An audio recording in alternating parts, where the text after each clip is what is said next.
morning. This is Ray Frank, Syracuse Wesleyan Church. And today is Monday, July the 7th. Well, I hope you had a great 4th of July celebration. Lauren and I celebrated our wedding anniversary this last Thursday. And it was a special privilege for us to be with our son, Brad, and his family.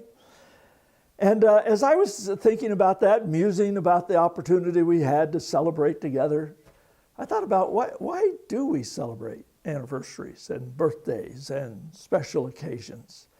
I mean, is it even a good thing for Christians to be doing? Is that like dwelling on the past instead of looking forward to the future? Well, I think there are some benefits from having celebrations. Now, I know, sometimes we're tempted to go way overboard and make birthday celebrations, just way out of over the top. And I get that, but I think there's some valid, good reasons to celebrate anniversaries. And as I was thinking about the celebration that Lauren and I had together on our 9th wedding anniversary, I thought about what that affords us, what that gives us opportunity to do. And so here's just a few. First of all, it's an opportunity for us to rethink our marriage commitments. Marriage is a relationship, hopefully a loving relationship. But sometimes we think of that relationship as an emotional thing. But marriage is much deeper than that. Emotions come and go. They rise and they fall. But our commitment to be married to each other and to serve each other always stays the same. So too many times we can get caught up in the mundane details of life, and we sort of, almost become more like roommates than we do married couples. And so for us, it was an opportunity to think through making our commitment of loving each other, serving each other, being there for each other. And I think that's an important part of any celebration, is to think through and renew your commitments to each other. Another one is to just celebrate the successes that God has given us.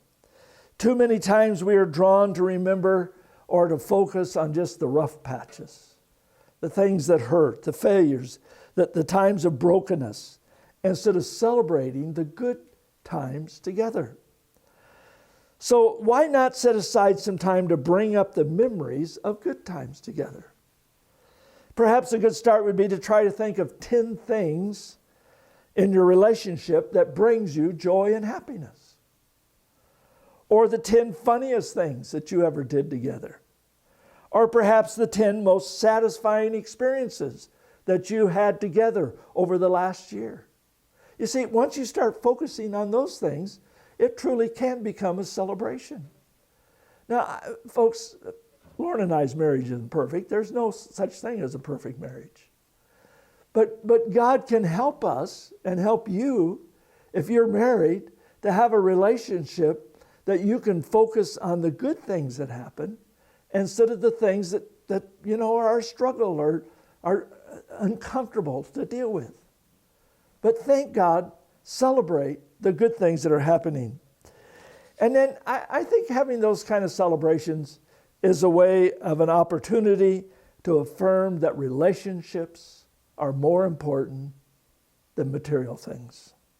It's easy to take things for granted when all is going well, but it's a very good thing to set aside time to meditate on the things that are really important in life. Loving Jesus, loving each other, serving Jesus, serving each other. Now, I knew a man who had been married a number of years, but kept track of how many days he'd been married. He would commonly bring that up in a conversation.